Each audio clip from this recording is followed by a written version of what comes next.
The accounts of a certain particular entity are some of the most disturbing reports one could ever examine. The encounters with this entity have dated back centuries and have been permanently penned into various historical documents. Each culture or area that encountered this being had its own name for it. The operator, the tall man, even master. Today, it is most commonly known as Slender Man. In recent years, it's actually been a phenomenon that's been taking off, and it's been pretty viral. It's even gotten to the point where the legend has its own video game being developed for it. However, its presence in history is certainly undeniable. There are many recorded accounts documenting encounters with this entity.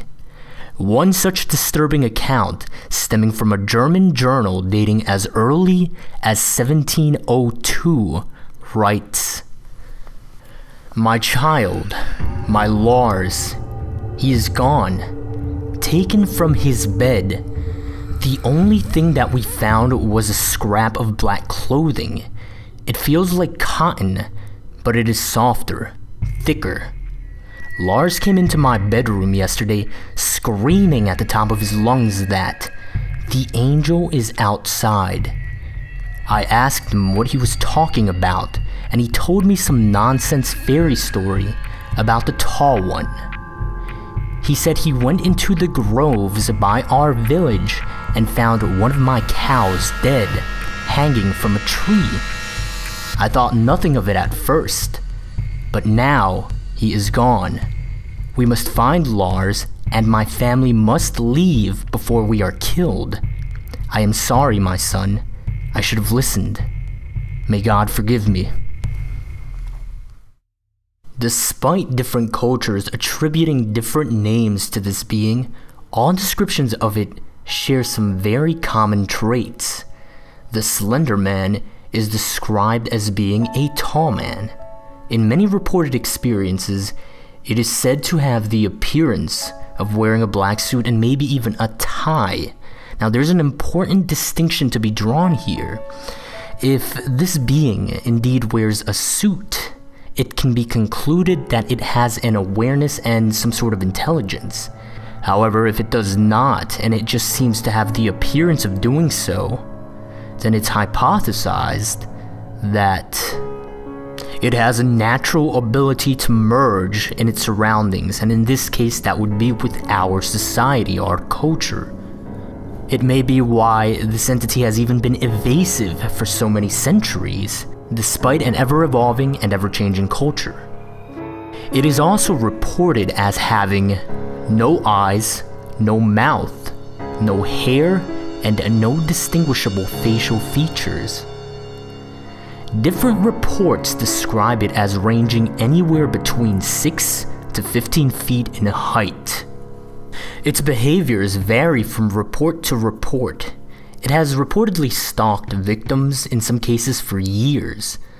Psychological torture is a common tool this being employs, though any definite particular reason as to why it does what it does is anyone's best guess. The only general certainty that can be drawn from this entity's behavior is that it is malevolent. Now, there was actually an interesting list compiled which described potential traits of the Slender Man. This list was compiled after there were a number of burning buildings with unknown causes that had several deaths and a few surviving witnesses. Now, these traits are listed in a sort of chronological order, and this is what that list says. Slender Man will find interest in a victim for reasons unknown. It would then contact the victim, and if it is a child, it'll present itself as friendly. The adults he stalks have a common trait. They have all been through a terrible tragedy in their life, even if the tragedy was made by Slender Man directly. If the victim is an adult, it would stalk the victim for long amounts of time, causing what is known as slender sickness. Now, slender sickness causes massive paranoia, nosebleeds, nightmares, hallucinations appearing only to the sick person, and many other dangerous symptoms.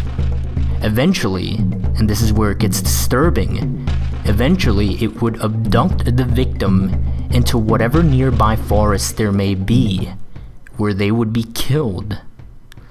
In messy cases, it may remove evidence of its existence by causing fire of their home, place of work, or school. Now here's one of the more recent findings about Slender Man, and this can get pretty disturbing. Slender Man uses, or is at least thought to use, what are called proxies. Now these proxies, they are people that behave in really strange ways. Oftentimes it is described as if they behave in ways that make them appear as if they are possessed. It is a kind of psychosis. However, it is unknown whether this psychosis is simply them speaking for themselves, or if it is actually Slender Man pulling the strings. In its most generalized form, you can consider these proxies insane individuals that are apparently under its control or influence. Now this is because these proxies tend to act based on what this entity might want or need, sort of like servants. Now the idea is that these people do all the physical interaction for it.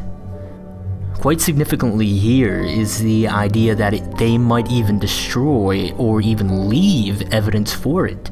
They may even serve as sort of a communication medium, which is really disturbing considering the potential forms of media that they can communicate through. Because this includes creating any sort of electronic media to communicate with whomever they might feel the need to.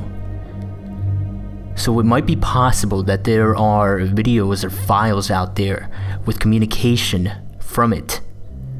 This idea, it kind of brings you as close as possible to this, as directly as possible as you can get. One final point, you cannot choose to be a proxy. There are reports or accounts in which people have tried where they've wanted to, but it doesn't work that way. In short, it chooses you, you do not choose it. And that, I think, is probably one of the scariest aspects of this entire thing. Apparently there are organizations tracking it, however not much is known about this as one would suspect. In fact, it's even to the point where one of the organizations is literally just called the organization. It's been given aliases such as Optic Nerve, the Unknown Organization, the Bureau, and even the Anti-S-Walker Unit. But all in all, it's just an unnamed organization. One report states that there was an interview with a detective. This detective did not state where he worked from, he only stated that they were based in Washington in the United States. Based on these reports, it is known that the organization pretty much knows about as much as we do when it comes to the Slender Man. However, some extra information includes that they refer to Slender Man as a serial killer whenever they are talking to civilians. They have been researching this entity for many years. They believe he has killed and that he's active throughout the nation, and they do not know how to neutralize him. But beyond that, there is very little known about this organization. There's actually another very interesting foundation that very little is known about. The foundation itself is called SCP, This foundation's initials stand for secure, contain, protect. What they essentially do is they find anomalous objects that are considered not to belong in physical reality or in nature, and they contain them because these objects might be seen as a threat to the stability of our existence. The items they contain are actually referred to as SCPs, and this foundation has actually contained an SCP that is often thought to be the Slender Man because of its nature and the way it works. This SCP is called SCP-582. Its alias is Bundle, and here's a description directly from the SCP archives.